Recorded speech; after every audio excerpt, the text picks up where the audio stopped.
Hey guys, എല്ലാവർക്കും പുതിയൊരു വീഡിയോയിലേക്ക് സ്വാഗതം. അപ്പോൾ ഇന്ന് നമ്മൾ കുറച്ച് മീനെ പിടിക്കാനായിട്ട് ഇറങ്ങിയിരിക്കുകയാണ്. ഞങ്ങൾ പിള്ളേരെല്ലാവരും ഉണ്ട്. അങ്ങനെ ഞങ്ങൾ വെട്ടിയുണ്ട ഇടാൻ വേണ്ടിയിട്ട് കുറച്ച് കൈതക്കോര പിടിക്കാൻ ഇറങ്ങിയിരിക്കുകയാണ്. കൈതക്കോര എന്ന് പറഞ്ഞത് പല നാട്ടിലും പല പേരാണ്. നമ്മളിവിടെ കൈതക്കോര എന്ന് പറയും, ചിലർ പൊരുക്കെന്ന് പറയും. അങ്ങനെ പല പേരിലാണ് ഇവിടെ അറിയപ്പെടുന്നത് മീനെ. അത്യാവശ്യം വരാലിന് നല്ല ആക്ടിവിറ്റിയുള്ള കുളമാണ് ഇവിടെ. അങ്ങനെ നമ്മുടെ പയ്യനൊരു കൈതക്കോരയൊക്കെ ഇട്ടിട്ടുണ്ട്. അപ്പോൾ ഇതിനെല്ലാം ജീവനത്തോട് കൊണ്ടുപോയിട്ടാണ് നമ്മൾ വെട്ടിക്കൊണ്ട് ഇടുന്നത്.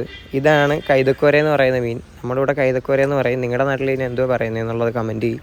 അപ്പം ഇതിൻ്റെ ജീവനത്തോടുകൂടി കൊണ്ടുപോകാൻ വേണ്ടിയിട്ട് നമ്മൾ കവറും കാര്യങ്ങളൊക്കെ ആയിട്ടാണ് വന്നേക്കുന്നത്. ഇവിടെയാണ് നമ്മൾ പിടിക്കുന്ന സ്ഥലം, മീനെ പിടിക്കുന്ന സ്ഥലം, കുളം.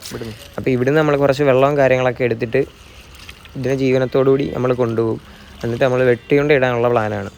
അങ്ങനെ നമുക്ക് രണ്ടാമത്തെ കൈതക്കോരയും കിട്ടി. അപ്പോൾ ഇതിനെടുത്ത് നമ്മൾ കവറിലോട്ടിടും.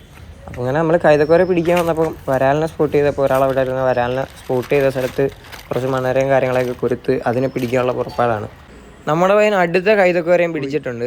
അപ്പോൾ ഇത് ഞങ്ങൾ ഒന്ന് പിടിച്ചിട്ട് രണ്ടാമത് വീഡിയോ എടുക്കാൻ വേണ്ടി ഒന്നുകൂടെ വെള്ളത്തിൽ ഇട്ടതാണ്. കാരണം വീഡിയോ എടുക്കാൻ നേരം ഒരു മീനെയും കിട്ടാറില്ല, അത് തന്നെയാണ് സംഭവം. അങ്ങനെ നമുക്ക് മീനെ കിട്ടിയപ്പോഴത്തേക്കും നമ്മുടെ പയ്യൻ പറയുന്നുണ്ട് വരാൽ മീനെ വെട്ടിയിട്ടുണ്ട്. അപ്പോൾ അത് കിട്ടുകൊണ്ട് നമ്മൾ ഓടി വന്നിരിക്കുകയാണ്. അങ്ങനെ ഗൈസ്, കുറച്ച് നേരത്തെ കാത്തിരിപ്പിന് ശേഷം ഒടുവിൽ നമ്മൾ ആ സത്യാവസ്ഥ മനസ്സിലാക്കി. നമ്മൾ ഹുക്കപ്പ് ചെയ്തപ്പോഴത്തേക്കും മീൻ മിസ്സായിട്ടുണ്ട്. അങ്ങനെ ഗൈസ്, അടുത്തുള്ള സ്ഥലത്ത് കുഴിച്ച് ഞങ്ങൾ കുറച്ച് അധികം മണ്ണരയൊക്കെ എടുത്ത് നല്ല ഹെവി ആയിട്ട് മണ്ണരയൊക്കെ ഒരുത്ത് ഞങ്ങൾ വരാൽ സ്പോട്ട് ചെയ്തെടുത്തിട്ടുണ്ട്. ഇട്ട് 2 മിനിറ്റ് കഴിയുമ്പോഴത്തേക്കും ഒരു കിടില ഒരടി. അത് നൈസ്. ഇട്ട് 2 മിനിറ്റ് കഴിഞ്ഞപ്പോഴത്തേക്കും നമുക്കൊരു വരാൽ അടിച്ചിട്ടുണ്ട്. നമ്മൾ സ്പോട്ട് ചെയ്തെടുത്ത് തന്നെ കിടന്ന മീനാണ്.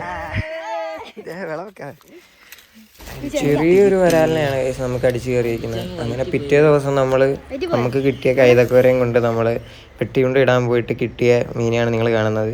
ഇത് വീഡിയോക്കകത്ത് കാണുമ്പോഴത്തേക്കും വലിയ ഹെവി ആയിട്ട് തോന്നത്തില്ല, പക്ഷേ ഞങ്ങൾ തൂക്കി നോക്കിയപ്പോഴത്തേക്കും 2 kg ഉണ്ടായിരുന്നു. അപ്പം നമുക്ക് കിട്ടിയ കൈതക്കോരയിട്ട് നമ്മൾ വെട്ടിക്കൊണ്ടിട്ട് പിടിച്ച ഒരു നാടൻ വരാലാണ് കേസ് ഇത്. അപ്പോൾ കേസ്, ഇന്നത്തെ വീഡിയോ ഇത്രയേ ഉള്ളൂ. പുതിയൊരു വീഡിയോ ആയിട്ട് ഇനിയും വരാം.